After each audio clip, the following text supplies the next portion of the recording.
Olá, tudo bem? Sou o professor Everton, professor de Química, e hoje nós vamos para mais uma aula do nosso Pré-ENEM Legal. Na aula de hoje nós vamos falar sobre equilíbrio químico, parte 2. Nessa aula nós vamos falar um pouquinho sobre o deslocamento de equilíbrio. Quais os fatores que deslocam esse equilíbrio? Na aula anterior nós falamos sobre como determinar o sentido desse equilíbrio, se ele vai para a direita ou se ele vai para a esquerda. Na aula de hoje nós vamos falar um pouquinho dos fatores que deslocam esse equilíbrio.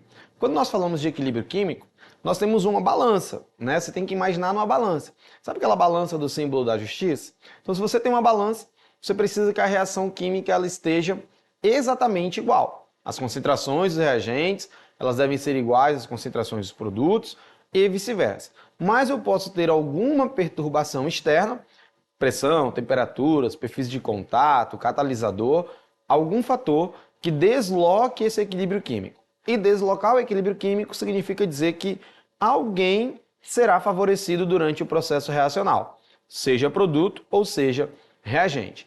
Nós também vimos nas aulas anteriores que esse equilíbrio ele tem dois sentidos de deslocamento. Ou ele é deslocado no sentido direto, que é para a formação de produtos, onde há um deslocamento para a direita, ou se ele é deslocado no sentido inverso, que é no sentido de formação dos reagentes, que é o deslocamento para a esquerda. E na aula de hoje nós vamos entender quais fatores têm o poder de deslocar o equilíbrio químico, de perturbar uma reação química. Perfeito? Então acompanha comigo aí na tela. Nós temos o primeiro fator que foi descoberto pelo princípio de Le Chatelier. O que diz esse princípio? Toda reação química ela está em um estado de equilíbrio reacional acontecido. Mas eu posso ter algum fator externo que pode ocasionar uma perturbação desse equilíbrio. É só você imaginar um lago, né? Chatelier diz para a gente imaginar um lago. Então, ao imaginar um lago, a água está bem paradinha. Aqui na nossa região, esse lago é um açude, né? Então, você vai imaginar ali a água parada, com suas forças intermoleculares bem organizadas. E ao atirar uma pedra, jogar uma pedra no lago, nós vamos perturbar aquele equilíbrio. Então as ondas serão formadas e nós temos uma dissipação do equilíbrio químico. Porém, ao passar do tempo, essas pequenas ondinhas que foram formadas, elas vão se acalmando e a água retoma o seu estado de equilíbrio químico novamente. E assim acontece com as reações. Então as reações elas sofrem perturbações, mas com o próprio passar do tempo, essas reações químicas elas vão se organizando para retomarem o seu estado inicial de equilíbrio. Então vamos lá, olha só.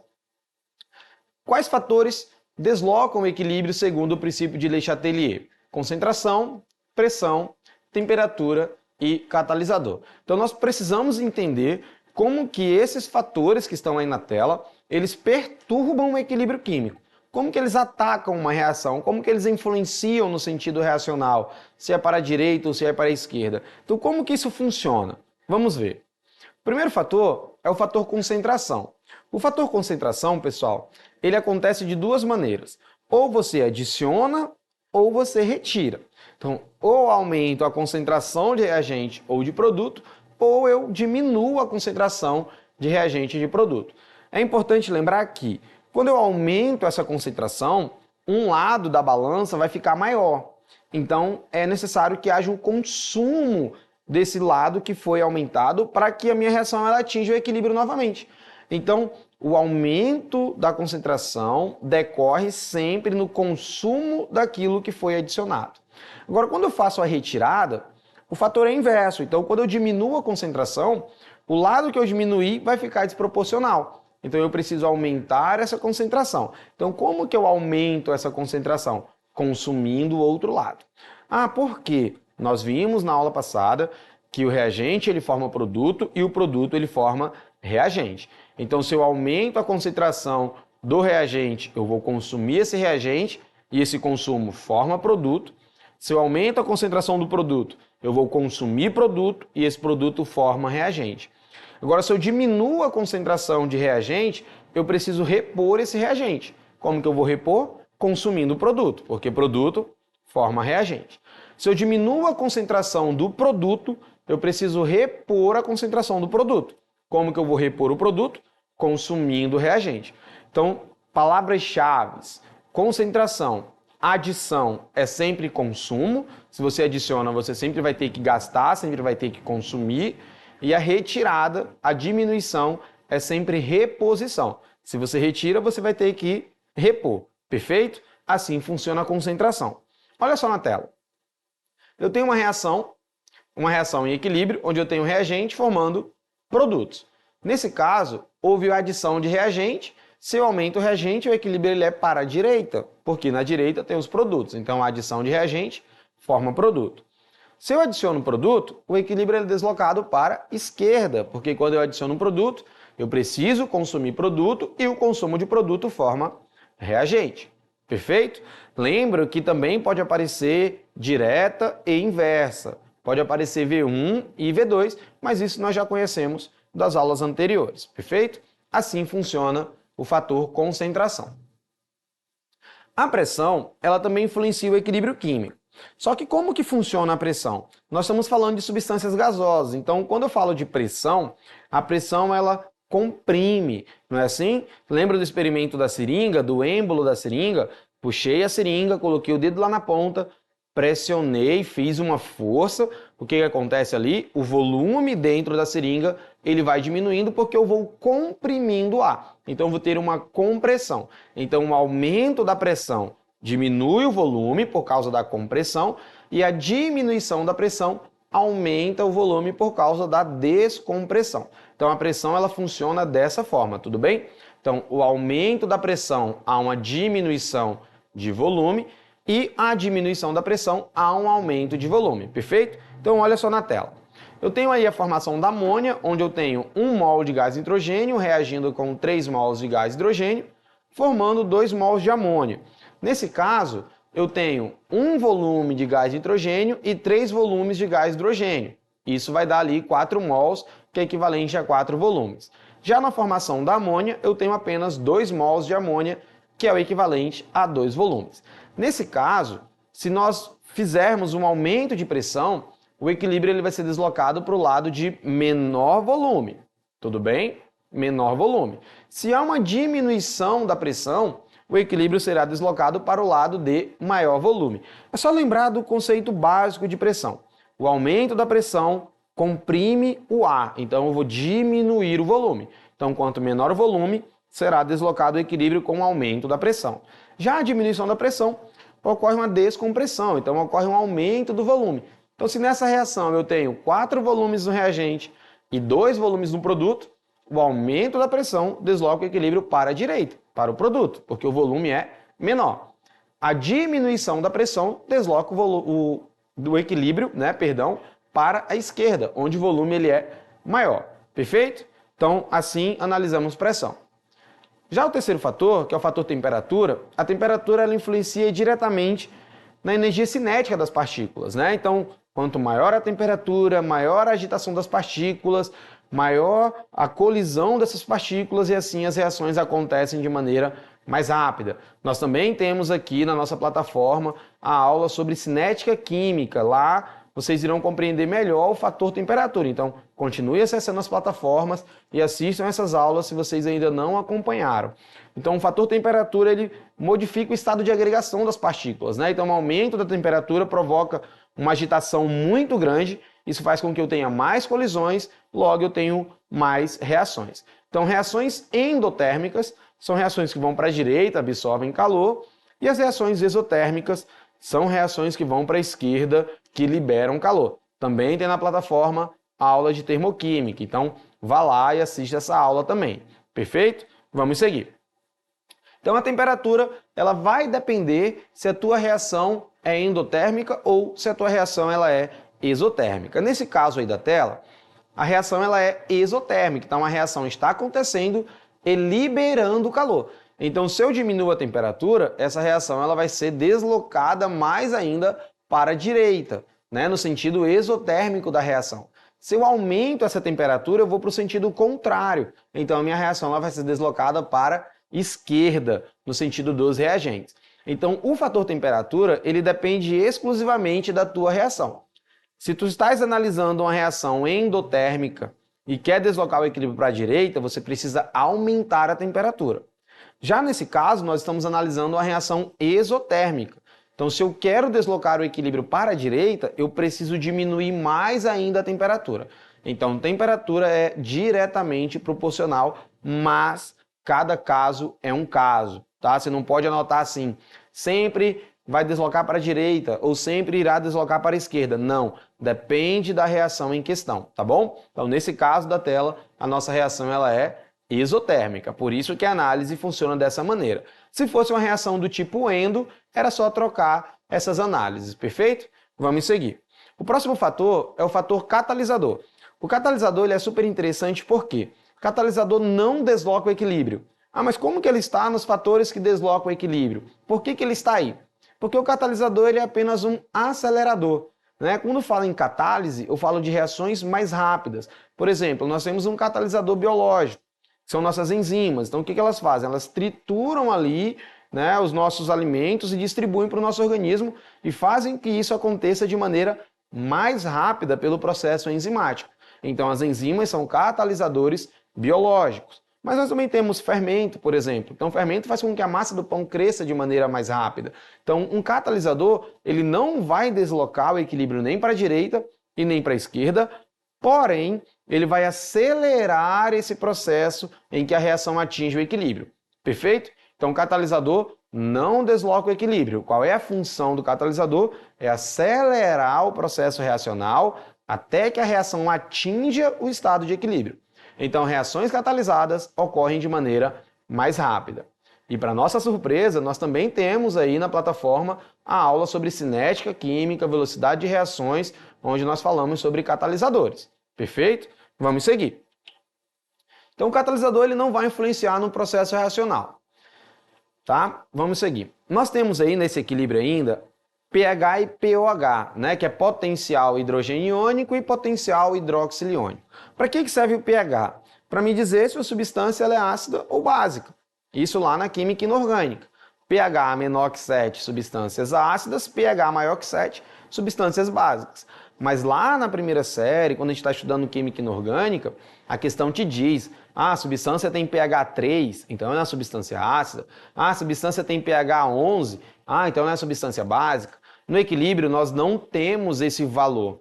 Nós temos a concentração desse valor. E pela concentração, nós conseguimos calcular o pH e o pOH, tudo bem? Então, olha só, o pH, a fórmula para achar o pH é menos o log de H+, e a fórmula para encontrar o pOH é menos o log de OH-. Lembrando que H+ é concentração de ácidos e OH- é concentração de base. Mas a gente não precisa se preocupar com isso, tá? É só se lembrar que pH mais pOH deve ser sempre 14, tá? A escala de pH. Então, por exemplo, se o pH é 7, o pOH precisa ser 7. Eles têm que dar 14. Se o pH é 4, o pOH precisa ser 10. Eles têm que dar 14. Quem define para você que a substância é ácida ou básica? Só quem pode definir é o pH, tá, pessoal? Só quem pode fazer essa definição é o pH. Para que serve, então, o pOH? O pOH ele é parâmetro para você descobrir o pH. O nome da escala é escala de pH e não escala de pOH. Tudo bem? Então, sempre lembra, a soma dos dois deve ser 14. Então, se o pH é X, o pOH deve ser um número que somado dê 14. Perfeito? Tudo bem? Então, vamos seguir. Aí na tela nós temos alguns exemplos. Ó, substância ácida, né? Eu tenho ali o pH 7. Substância básica, eu tenho o pH maior que 7. E substâncias neutras, eu também vou ter esse pH igual a 7. Perfeito? Na tela, nós temos uma questão. Essa questão ela é a questão Enem, ela está no nosso livro 2 de Ciências da Natureza. Está lá na página 186. A questão diz o seguinte, ó. Às vezes, ao abrir um refrigerante, percebe-se que uma parte do produto vaza rapidamente pela extremidade do recipiente. A explicação para esse fato está relacionada à perturbação do equilíbrio químico existente entre alguns ingredientes do produto, de acordo com a equação. Então, a equação é gás carbônico reagindo com água, formando ácido carbônico. A alteração do equilíbrio anterior relacionada ao vazamento do refrigerante nas condições descritas tem como consequência A. Bom, essa questão aí, ela é nosso dia a dia. E é bem o que o Enem faz, né? Pega a situação do dia a dia e coloca ali um conteúdo de química nela, nesse caso, um conteúdo de equilíbrio. Ao abrir o refrigerante, nós vamos perceber um vazamento ali. É instantâneo. Então, quando eu abro o refrigerante, eu percebo um vazamento. E esse vazamento ele é evidenciado pelo quê? É o que a questão quer saber. Então, por que ocorre esse vazamento se eu tenho uma reação de gás carbônico reagindo com água, formando ácido carbônico? Então, quem é o responsável por essa situação de vazamento ao abrir o refrigerante? Vamos ver aí?